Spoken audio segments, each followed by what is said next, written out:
사이다 무비튼. 2년 전 내가 고1이었을 때 있었던 일이다.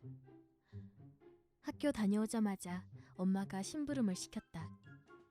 동생한테 빌린 자전거를 타고 집에서 10분 거리에 있던 마트에 장을 보러 갔다. 누나 거 타! 동생은 그렇게 말했지만 마트로 가는 길에 오르막길이 있어서 그 자전거는 너무 무겁단 말이야. 그럼 네가 심부름 다녀오든가. 그랬더니 조심히 다뤄! 동생은 거듭 주의를 주면서 내게 열쇠를 주었다. 나는 동생이 세뱃돈과 용돈을 모아서 탄 BMX를 타고 나갔다. 차 한 대 겨우 지나갈 수 있을 법한 길과 교차된 곳을 원활하게 지나가려던 바로 그 순간이었다.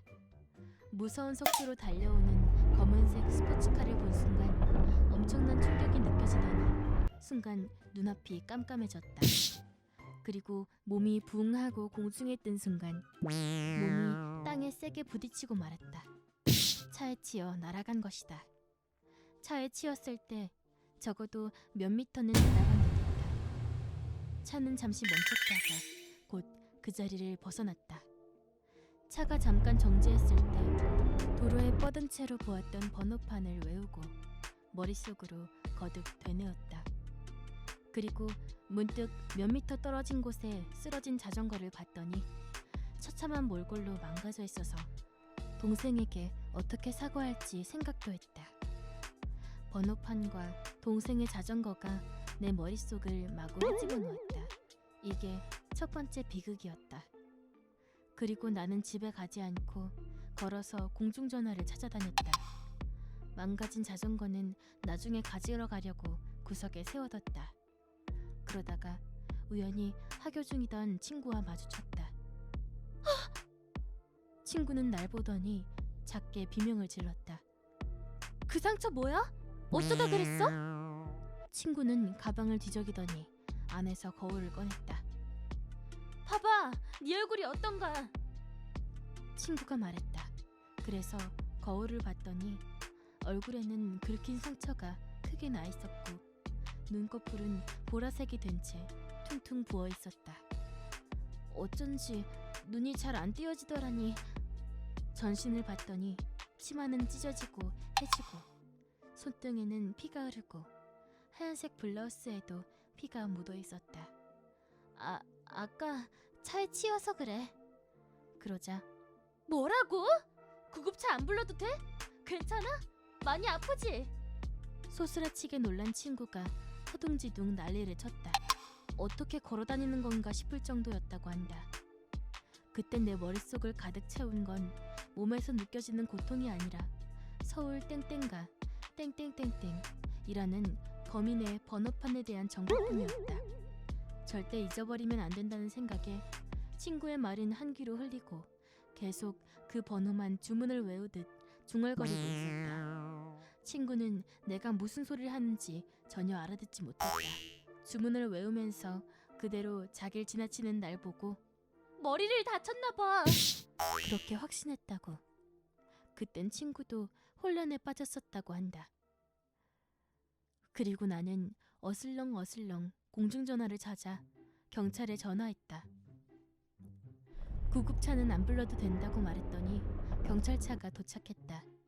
경찰도 상처투성이인 날 보고 깜짝 놀랐다. 안 아프지? 병원 먼저 데려가 줄까? 경찰이 말했지만 나는 아니요, 번호나 잘 기록해 주세요. 외우고 있었던 번호를 경찰에게 알려주었다.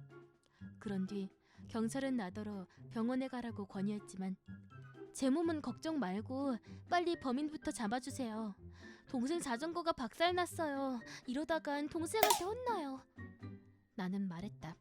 그리고 현장 조사가 실시되었다. 조사를 끝낸 담당 경찰은 그 번호는 일반 차량으로 등록돼 있어서 아마 범인을 찾기 힘들 거야. 그냥 포기하렴. 그렇게 말했다. 그럴 리가 없는데? 분명 영업용 번호판이었어요. 계속 머릿속으로 외웠으니까 틀림없어요. 하지만 갑작스러운 일이라 번호를 잘못 외운 거겠지. 그런 일 자주 있단다. 잘 생각해보렴. 막 차에 치인 사람이 머리가 잘 돌아가겠니? 나도 어렸을 때 차에 치인 적이 있는데 충격으로 뇌진탕이 생겨서 눈앞에 별이 보이더라니까. 만화에서나 보던 건데 넌 그런 느낌 없었니? 있었지? 저 눈앞이 순간 새까매지고 머리가 아프긴 했어요. 그치? 그 상태로 번호를 정확하게 기억하는 건 불가능하단다. 갑자기 일어난 일인데다 너도 어리니까 기억하지 못하는 게 이상한 건 아니야.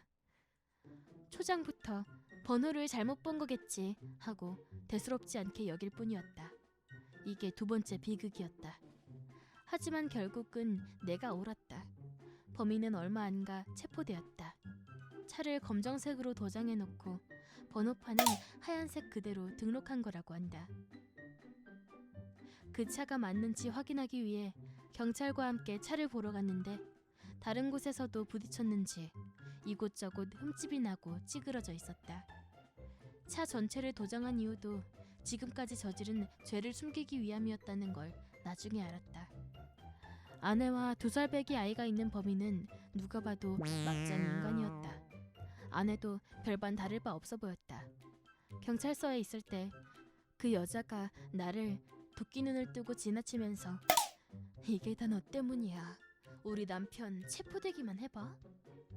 그런 식으로 말을 했고 혼자 기다리고 있던 나는 가슴을 졸였다.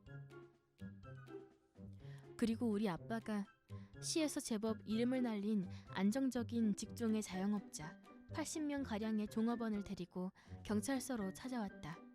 아가씨, 괜찮으십니까? 많이 힘드셨죠? 모두 날 걱정해 주었다. 그리고 조금 떨어져 앉아있던 범인 일가족을 봤는데 방금 전에 기세는 어디 가고 얌전히 고개를 숙이고 있었다. 아빠한테 나중에 물어봤는데 그런 놈들은 쪽수로 밀어붙이면 돼. 그래서 사람들을 데리고 온 거였다. 게다가 범인이 자동차 책임보험에 가입도 안 하고 운전했다는 사실을 알게 됐다. 아빠는 결국 맹손이의 여죄도 있는 모양이니 나중에 형사처벌을 받겠지. 그렇게 판단하고 동생의 자전거 값과 내 치료비만 청구하고 일단 상황을 마무리했다. 범인은 아빠 말대로 여죄가 있었다. 거기다 보험에 가입하지 않고 사람을 차로 치어서 즉시 면허 취소 처분을 받고 깜빵으로 갔다는 소문을 들었다. 의외였던 사실은 우리 집에서 도보 5분 정도 걸리는 곳에 살고 있었다는 것이다. 보복당할까봐 무서웠는데 사건 직후 위자료와 치료비 낼 돈이 없다며 본가로 이사를 했다. 위자료와 치료비는 그 부부의 본가로부터 받는 걸로 합의했다. 내 사건을 맡았던 경찰도 징계를 받고 파출소로 배치됐다고 한다. 그건 좀 심하지 않나 생각이 들었지만 교통사고 후 현장 조사서에 어차피 범인은 못 잡을 것이라는 이유로 내 증언과 다른 내용을 대충 적어 넣었다고 한다. 이에 분개한 아빠는 증언자의 연령이나 상황만 보고 증언을 가볍게 여기고 자기 맘대로 증언을 바꾸는 무책임한 경찰이 교통과에 있으면 나중에 피해자들에게 해가 될 겁니다. 경찰서에 클레임을 걸었다. 그날 나는 긁힌 상처와 열상 진단을 받았는데 어쩐지 몸을 일으킬 수 없다 했더니 어깨뼈가 탈골되어 있었다. 이게 세 번째 비극이었다. 그리고 자전거가 망가져서 동생한테 혼날 거라고 생각했는데 동생은 더 비싸고 성능 좋은 새 자전거를 얻었다며 기뻐했다. 그러더니 한껏 들뜬 동생은 날아갈 때 자전거 돌려서 착지하지 그랬어? 모처럼 BMX까지 빌려놓고. 날 보며 웃었다. 그 말을 듣고 조금 열이 받은 게 네 번째 비극이다. 범인도 무사히 체포된 데다 자전거 망가뜨렸다고 욕 안 먹고 넘어가서 마음이 놓였지만 고작 심부름 때문에 이런 비극이 연달아 일어나다니. 이제 심부름하면 치가 떨린다. 이번 영상은 어떠셨나요? 재밌게 보셨다면 구독, 좋아요에 댓글까지 달아주시면 감사하겠습니다. 그럼 다음 영상에서 만나요.